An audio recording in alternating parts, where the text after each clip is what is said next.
When hope died, the twin suns of Nexus Prime cast long shadows across the refugee camps, scattered like broken toys across the planet's surface.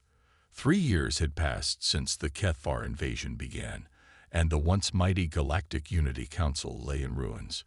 What remained of civilization huddled in makeshift shelters, praying that the biomechanical horrors from the void would not find them. Zektar adjusted his worn environmental suit and gazed up at the empty sky. The reptilian saurian scales had dulled from stress and malnutrition. As the appointed leader of Camp 7, he carried the weight of 8,000 souls on his shoulders.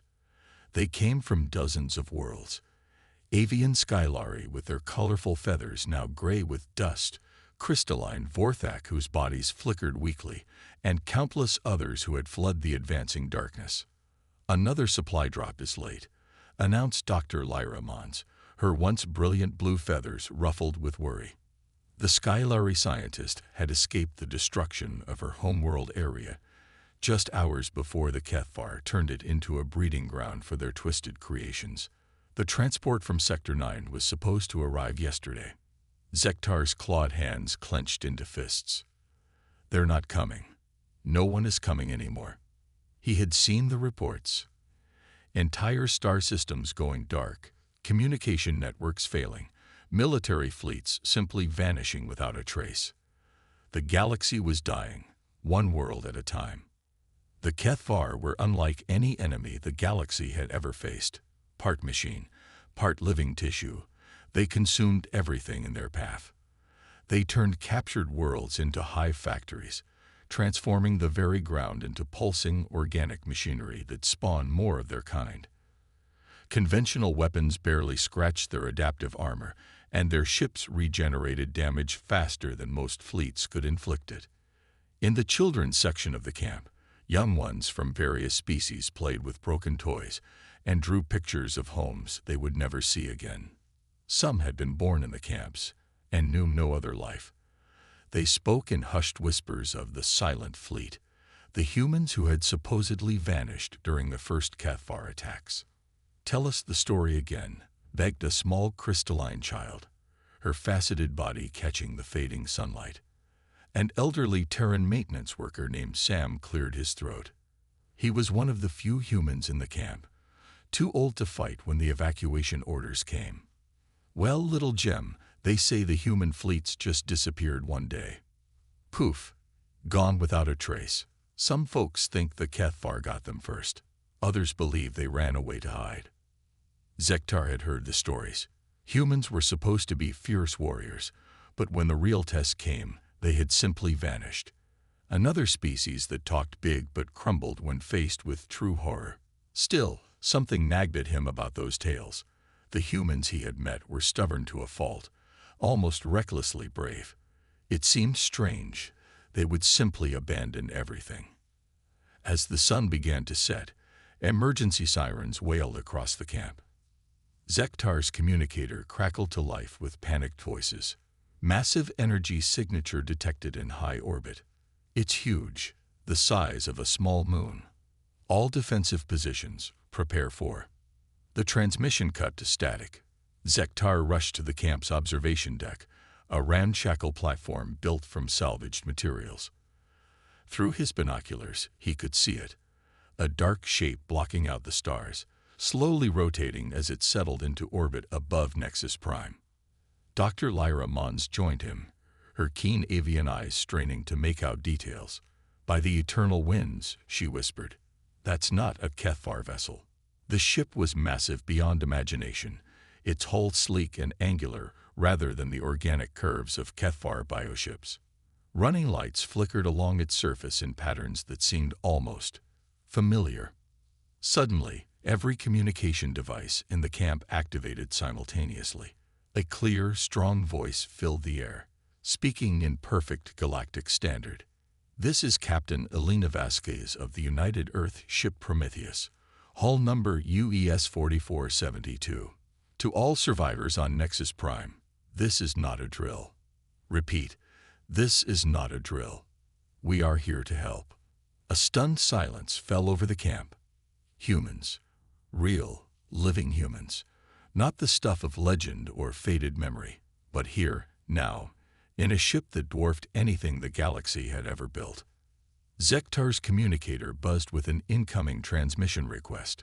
With trembling claws, he accepted the call. A holographic image materialized, a human female with short, dark hair, wearing a crisp naval uniform. Her brown eyes held both compassion and an iron determination that made Zektar's spine straighten instinctively. "Are you the camp leader?" Captain Vasquez asked directly. Yes. Zektar of Soria, Camp 7 coordinator. He struggled to find his voice. "Captain, we fought. We believed your people were gone." Vasquez's expression softened slightly. "We've been preparing, building, waiting for the right moment to return." She paused, studying readings on a screen outside the hologram's view. "We've monitored Kethvar movements across this sector. They're massing for another assault on your position. Estimated arrival, 18 hours. The blood in Zektar's veins turned to ice. 18 hours. We have no defenses, no weapons. The evacuation ships are not coming." Vasquez finished. "We know. That's why we're here." Her image leaned forward slightly. "Zektar, I need you to trust me. We're going to get your people out of there, but we need your help to coordinate." Dr. Lyra Mons stepped into the hologram's view. "Captain, I'm Dr. Lyra Mons. I studied human tactics during my time at the Galactic Academy. Your species was known for unconventional strategies, but this, a single ship against a Kethvar assault fleet." Captain Vasquez smiled grimly. "Doctor, you're thinking like the old galaxy. The galaxy that played by rules and fought fair. The Kethvar changed those rules." She gestured off-screen. "Commander Morrison, show them what we're working with." The hologram expanded to show the Prometheus's bridge. It was unlike anything Zektar had ever seen.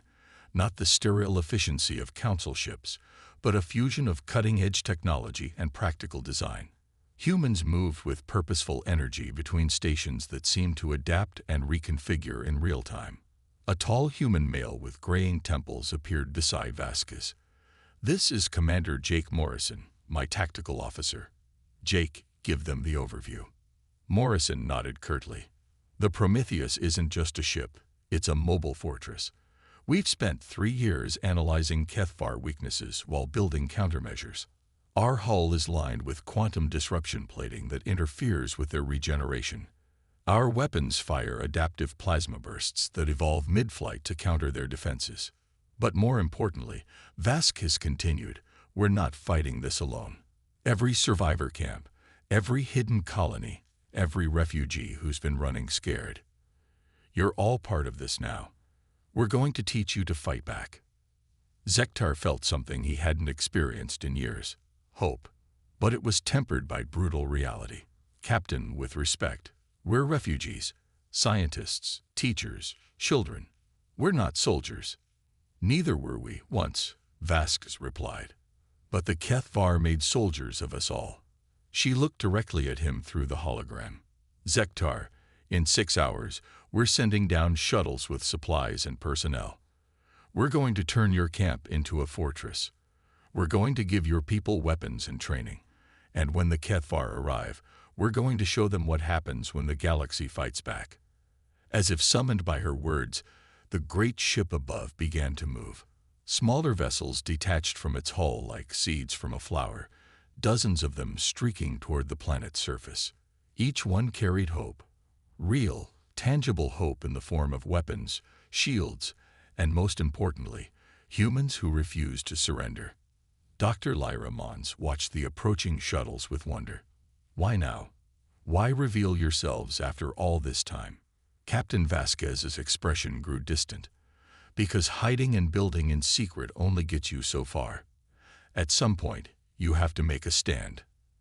At some point, you have to decide that some things are worth fighting for, no matter the odds." The first shuttle touched down in the camp's central clearing, its engines kicking up clouds of dust. As the ramp lowered, armed humans emerged, but they weren't conquerors or saviors riding in to rescue helpless victims. They moved like partners, like equals who understood that survival meant working together. Sergeant Maria Santos, a compact woman with tactical gear that had seen better days, approached Zektar's group. "Who's in charge here?" she asked without preamble. "I am," Zektar replied, still trying to process the rapid changes. Santos nodded. "Good. We've got work to do. 18 hours isn't much time to turn civilians into defenders, but it's enough if we're smart about it." She gestured to her team. "We've brought shield generators, pulse rifles, and portable barriers. More importantly, we've brought the knowledge of how to use them effectively." As more shuttles landed and humans began coordinating with alien refugees, Zektar realized this wasn't just a rescue mission. This was the beginning of something larger, a resistance that had been brewing in the shadows while the galaxy burned. The humans hadn't abandoned them. They had been preparing for this moment, building toward a counterattack that would span star systems. In 18 hours, the real war would begin. The fire rekindled. Dawn broke over Nexus Prime with an artificial brilliance as the Prometheus's searchlights swept across the transformed refugee camps. What had been scattered collections of desperate survivors now resembled fortified positions, complete with energy barriers, automated defense turrets, and communication networks linking every camp across the planet. Captain Elena Vasquez stood on the bridge of her massive dreadnought, watching tactical displays that showed the approaching Kethvar fleet. 47 bioships, each one a living weapon capable of spawning thousands of warrior drones. 3 years ago, such a fleet would have been unstoppable. Today, she allowed herself a grim smile. Admiral Kethvar, Drox's flagship, is holding position at the fleet's center, reported Commander Morrison. Classic Kethvar formation. They're planning to overwhelm us with numbers while their command ship coordinates the assault. Vasquez nodded. Drox was the Kethvar's most successful field commander, responsible for the conquest of over 30 star systems. The alien was more machine than organic matter now. Its original form lost to countless cybernetic upgrades. It had never faced defeat, never encountered an enemy that could match its tactical brilliance. That was about to change. "Open channels to all ground positions," Vasquez ordered. Throughout the camps below, her voice reached thousands of survivors who now stood ready to fight rather than flee. "People of Nexus Prime, this is Captain Vasquez. In approximately 4 hours, the Kethvar fleet will enter weapons range. They expect to find the same helpless refugees they've been hunting across the galaxy. Instead, they're going to discover what happens when the oppressed decide to fight back." On the planet's surface, Zektar checked his newly issued pulse rifle for the 100th time. The weapon felt strange in his clawed hands, but Sergeant Santos had spent hours teaching him to use it effectively. Around him, other Saurians practiced with plasma grenades and portable shield generators. "Remember," Santos called out, "you're not trying to be heroes. You're buying time and creating opportunities. Let the Prometheus handle the heavy lifting. Your job is to protect the evacuation zones and keep their ground forces from establishing a foothold." Dr. Lyra Mons had surprised everyone by volunteering for combat duty. Her scientific mind had quickly grasped the tactical principles behind guerrilla warfare, and she now led a mixed-species unit tasked with sabotaging Kethvar landing sites. "The key is disruption," she explained to her team. "Their bioships need to establish neural links with the ground to coordinate effectively. We hit those connection points, and their entire command structure becomes confused." Chief Engineer Thomas Chen worked frantically in the Prometheus's engine rooms, making final adjustments to systems that pushed the boundaries of known physics. The ship's quantum disruption field was his masterpiece, a weapon specifically designed to interfere with Kethvar regeneration capabilities. "Captain," he reported over the intercom, "we're as ready as we'll ever be. The field generators are operating at 110% efficiency. Just remember, we can only maintain this power level for about 6 hours before risking cascade failure." "Understood," Vasquez replied. "That should be enough." At the edge of the system, reality rippled as the Kethvar fleet dropped out of hyperspace. Their bioships were nightmarish to behold. Organic curves punctuated by metallic weapons pods, their hulls pulsing with veins of bioluminescent fluid. They moved with the coordinated precision of a hive mind, spreading into attack formation as they accelerated toward Nexus Prime. Admiral Drox's flagship was a monument to conquest, its hull studded with trophies from fallen civilizations. The creature itself resided in a command throne that was part machinery, part living tissue. Its consciousness expanded through cybernetic interfaces that linked it directly to the fleet's neural network. Analysis complete, it spoke in a voice that was more mechanical than organic. Single human vessel. Obsolete design. Estimated combat effectiveness. Minimal. Prediction. Total victory within 2.7 standard hours. But as the Kethvar fleet closed distance, something unprecedented happened. The lone human ship didn't retreat. Instead, it powered up weapons systems that registered energy signatures unlike anything in their databases. "Human vessel is hailing us," reported a subordinate organism. Drox's cybernetic eye focused on the communication array. No enemy had ever dared to communicate directly before battle. Curiosity, perhaps the last vestige of its original personality, compelled it to accept the transmission. Captain Vasquez appeared on the main screen, her expression calm and determined. "Admiral Drox, I presume. I'm Captain Elena Vasquez of the United Earth ship Prometheus. I have a message for you." The bridge fell silent. Even the background hum of biological processes seemed to pause. "Your reign of terror ends here," Vasquez continued. "You've spent 3 years hunting defenseless civilians. Today, you face an enemy that fights back. We know your weaknesses. We've studied your tactics, and we've built weapons specifically designed to destroy everything you represent." Drox's mechanical voice crackled with what might have been amusement. "Brave words from a dead species. Your planet burns. Your fleets are scattered. You command a single vessel against an armada. One ship," Vasquez agreed, "but crewed by humans who refuse to surrender, supported by allies who have found their courage, defended by people who choose to stand rather than kneel." She leaned forward slightly. "Admiral, you're about to learn why humans don't make good victims." The transmission ended, and Drox immediately began issuing orders. But something about the human's confidence was troubling. No prey had ever spoken with such certainty, such absolute conviction that victory was possible. The battle began with a spectacular failure of Kethvar expectations. As their fleet entered what should have been optimal attack range, the Prometheus unleashed its quantum disruption field. The invisible wave of energy washed over the leading bioships, and their hulls began to convulse as their regenerative capabilities failed. "Impossible." Drox's mechanical voice rose to a shriek. "Regeneration systems are non-functional. Biological components are rejecting cybernetic integration."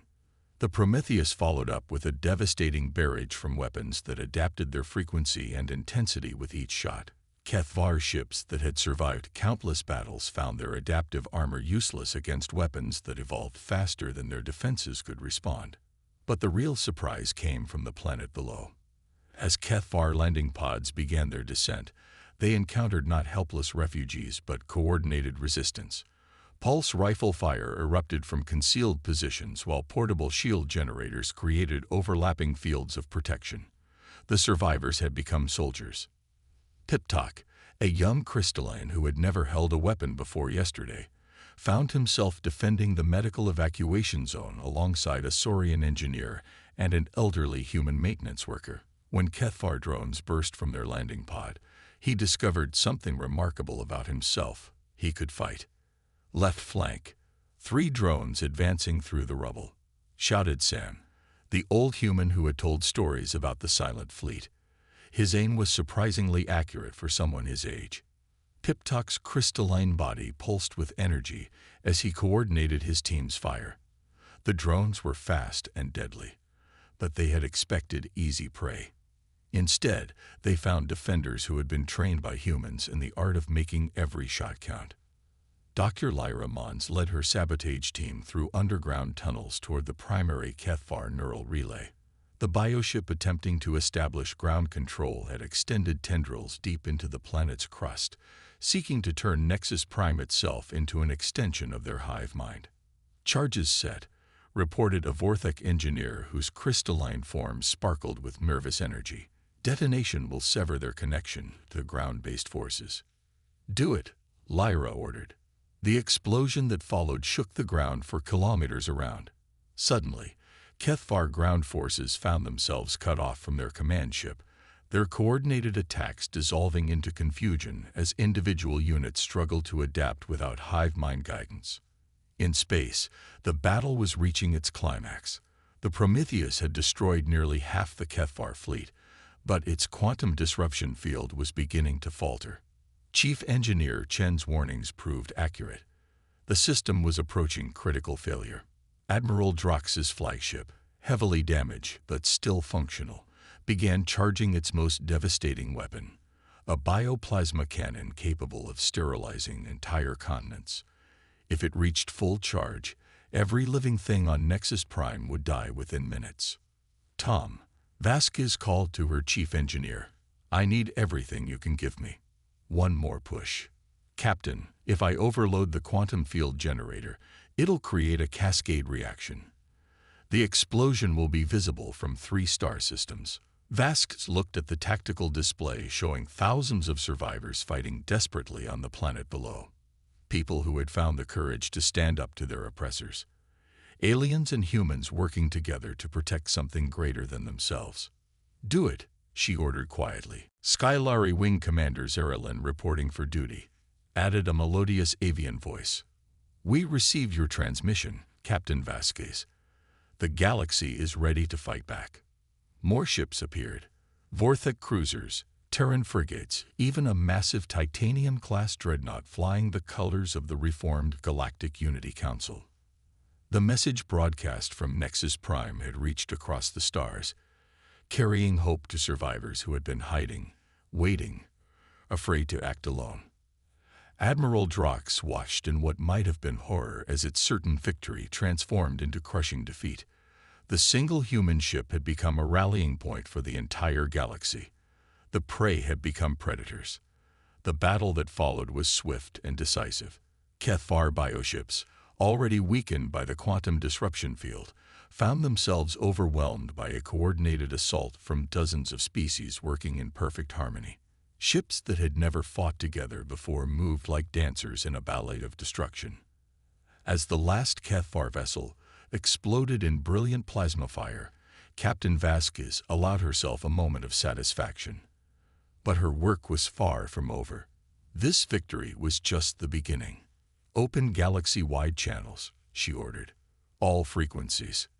Her image appeared on screens across hundreds of worlds, in hidden colonies and refugee camps, in the dark corners where survivors had waited for hope to return. "People of the galaxy," she began, "today we proved that no enemy is invincible. No darkness is absolute. We are not victims. We are not prey. We are the free peoples of the galaxy, and we will not go quietly into extinction." The response was immediate and overwhelming. From every corner of known space, voices rose in agreement. Ships powered up engines that had been cold for years. Weapons came out of hiding. The resistance had become a revolution. On Nexus Prime, Zektar stood among his people, no longer refugees, but veterans of the first victory in what would become known as the Liberation War. The camps were transforming into training centers. The survivors were becoming an army. Dr. Lyra Mons looked up at the stars with new eyes. Somewhere out there, the HFY hive mind was reeling from its first major defeat, trying to understand how its perfect prey had become perfect predators. The answer was simple, though the aliens might never comprehend it. Humans didn't fight for conquest or glory. They fought for each other. And when they taught others to do the same, the galaxy itself became unstoppable. The fire of resistance had been rekindled, and it would burn across every star system until freedom was restored to all who had been oppressed. The age of the Kethvar was ending. The age of the United Galaxy had begun.